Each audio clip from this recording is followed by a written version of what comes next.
that everyone in this game goes through challenging or difficult loss streaks, right? Just like everyone is going to go through euphoric, amazing win streaks. Most of your team may not pick up on this, but if you're picking up on this and you feel like your team's not, and you communicate that to your team, that's extremely valuable information. Sometimes what you need is not what you play. That's pretty much this whole tip.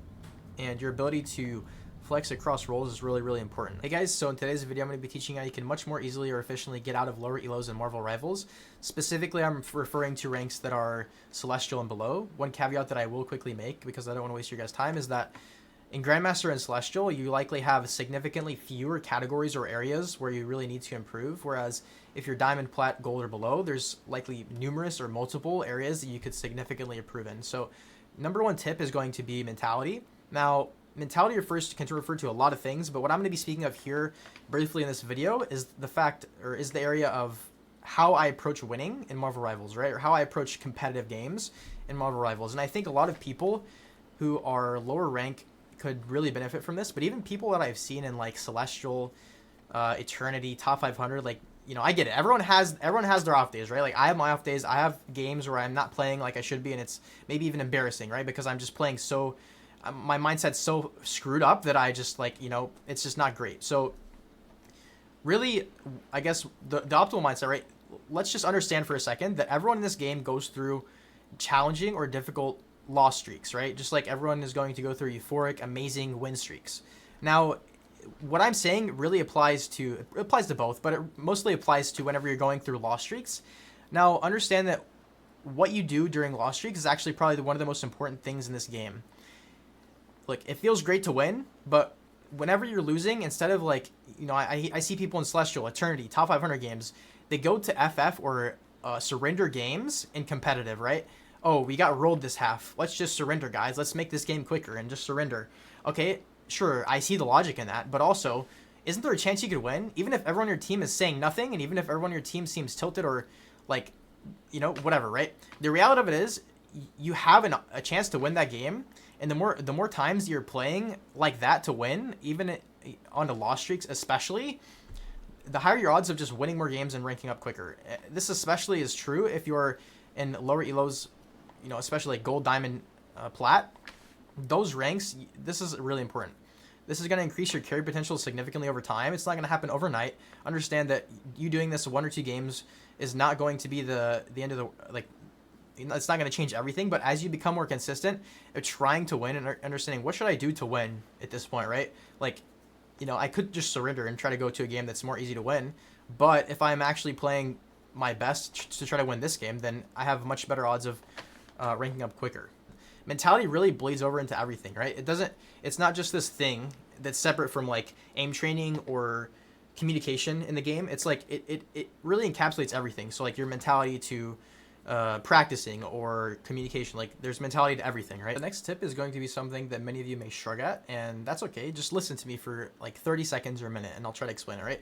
And that's communication. A lot of people, if you really think about it, what are some things that you don't see a lot in lower elos? What are some things you don't even see a lot of in higher elos, like Grandmaster, Celestial, and sometimes even Eternity or Top 500, if we're being honest?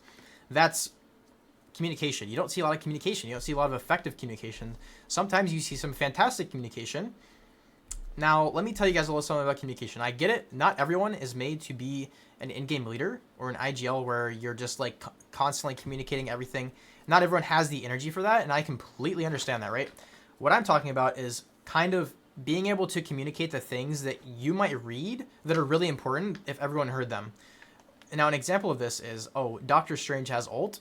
Sometimes I just get the sense, like, oh, Doctor Strange is looking for ult. I know he has ult right now, and he's positioning differently than he did, right? And most of your team may not pick up on this, but if you're picking up on this and you feel like your team's not, and you communicate that to your team, that's extremely valuable information that no one may have awareness of, right? And if you increase the awareness of that to 6 players, that's going to significantly increase your odds of winning the game. Now, other examples of this are, you know, you have ult tracking. There's a lot of different ults in the game that are really important to track. Your own usage of abilities. So, you know, if you're a Luna player, right, and you have ult, you don't want to pop your ult the same time as your cloak pops ult, right? Because then everyone's going to scream and everyone's going to be tilted for like 2 minutes because, oh my god, we just double support ulted, whatever, right? So you can say, I'm going to ult first. That's usually what I say if I'm playing support and I have a support ult. I just say, I'm going to ult first, Loki. Don't ult. You can ult after me or whatever, right? And so then it's a little bit better, right? Because you know that's one of the most important things in the game. If you have you know, if you're Loki, for example, right? And I know I'm talking about support ults or whatever here, right? But if you're Loki and you have your shift ability, the runes, and you can be like, oh, I'm gonna save this for, you know, someone's ult, and then you say that so that, you know, another support doesn't ult, ideally, right? But the point is really that small comms can go a really long way. Now, figuring out what comms are really important, like you can listen to me talk about these things, but really you're going to be able to figure out what things are most important to comm in the moment as you're getting more experience from playing and calming. So just make comms here and there. Sometimes people are going to kind of snap back at you, and people are going to say things that may discourage you or tilt you or make you annoyed. Just keep going, bro. Just keep playing the game and keep calming. Don't let that discourage you. Don't let that prevent you from calming. Just do what you need to do, keep calming, and I promise that the game will get way easier and it'll seem like your comms are like a secret weapon. In this tip, I'm going to be talking about flexibility in which characters you are playing. So if you're in a lower rank, honestly, I think the most played role in all of Marvel Rivals may be DPS. I mean, there are the most DPS characters out of all roles, so that it does kind of make sense. But you really see a lot of players, or a lot of games where you'll have like 3 or even sometimes 4 DPS, and I feel like that the 4 is not as common, but you'll see a lot of games where you have 3 DPS, especially in lower ranks. Now, this tip has to do with your ability to flex across roles, because sometimes what you need is not a DPS. Sometimes what you need is not a tank or not a support. And your ability to flex across roles is really important. So let's say you play, you know, Hela. I only play Hela, and you know, it's my character. I'm really good at her. First of all, if you get in high rank and she gets banned, what are you gonna do? Second of all, you know, what if your team already has 4 DPS or 3 DPS and you're selecting a 4th? You know, second of all, what are you going to do if you are just not performing? And are you going to be able to recognize that? Or are you just going to keep playing stubbornly because it's all I play, right? Similarly, if you're playing tank only and you only play Captain America and Thing, and you're playing against 2 flyers, what are you going to do? Are you just going to keep playing those characters? Probably, right? That's what you've always done. But what I'm telling you is how you're going to get out of higher ranks is going to learn hit scan, or can you learn a new tank who can actually contest the flyers, like Strange or Mag, right? Or, you know, someone else, right? Or you can go support. Sometimes what you need is not what you play. That's pretty much this whole tip. And your ability to flex across roles is really, really important. I would recommend, if you only play one character in one role, think about what other role would you second want to play, right? Sometimes you're not going to get what you want to play, and your teammates are not going to swap. So if you want to win, you may consider swapping. And this may not resonate with everyone, but it's kind of just the truth of optimal comps in Marvel Rivals. So yeah, just think about what you might play. If you play support, maybe you want to play tank, or if you play DPS, maybe you want to play tank. I don't know. Just think about it a little bit. The next tip is going to be simply understand how to best play characters in your role, or the specific character that you play, and how can you excel at that character the most compared to other people in your rank. So if you're playing something like Mag, it doesn't really matter what character you're playing, right? If you play Mag, if you play the most boring character in the game, if you play the most meta character in the game, or what, it doesn't matter. The thing that matters is, comparably to your rank, are you playing in a way that, one, is doing things that those people in your rank are not doing, and is doing things that are going to carry you out of that rank. So for example, with Magneto, I would say the number one thing you're probably not going to see in higher rank or in lower ranks is like bubbling characters who really need to be bubbled. So like Cloak and Dagger, Luna ult, Cloak and Dagger whenever she ults specifically, Luna ult, Punisher ult, things like this. Any flying ults, right? Like Johnny ult, or I mean Human Torch ult. Those are big things that are going to separate your Magneto from someone in your ranks Magneto.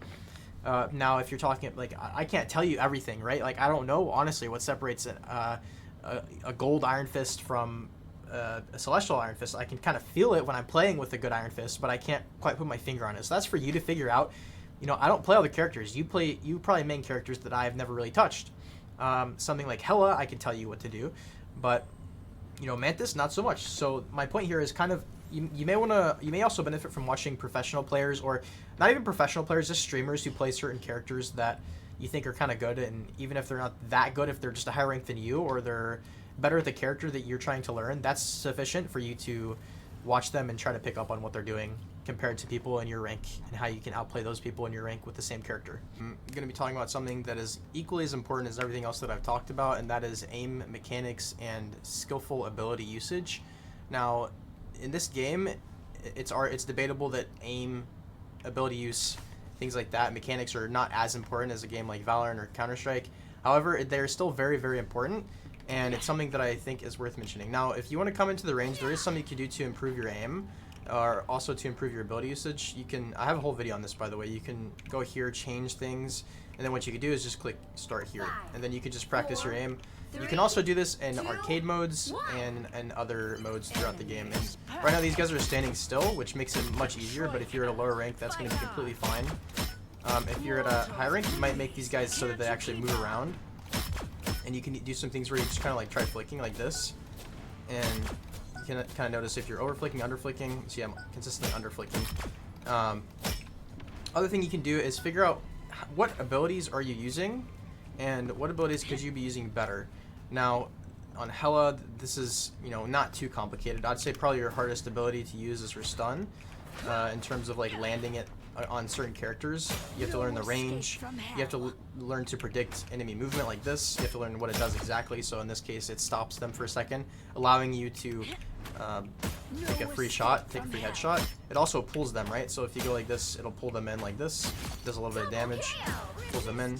So you know, you gotta know that, right? If you're like aiming here, if you stun here and you do this, and then they get pulled, you don't know that. Now there are much more complicated heroes. Specifically on DPS, there are some mechanically difficult tanks and supports, I would say, relative to the other supports, but on average the most difficult characters are going to be DPS characters. So if you're like Spider-Man, for example, there's a lot of tech that you can learn that will allow you to become better at this character. And I'm not going to pretend for a second that I know really what I'm doing on this character, but this is all just to kind of show you that there are a lot of things you can learn in terms of mechanics, aim, and skillful ability usage that are really vital to your overall improvement. Anyways, guys, hope you guys enjoyed. I'll see you guys again in the next video very, very soon.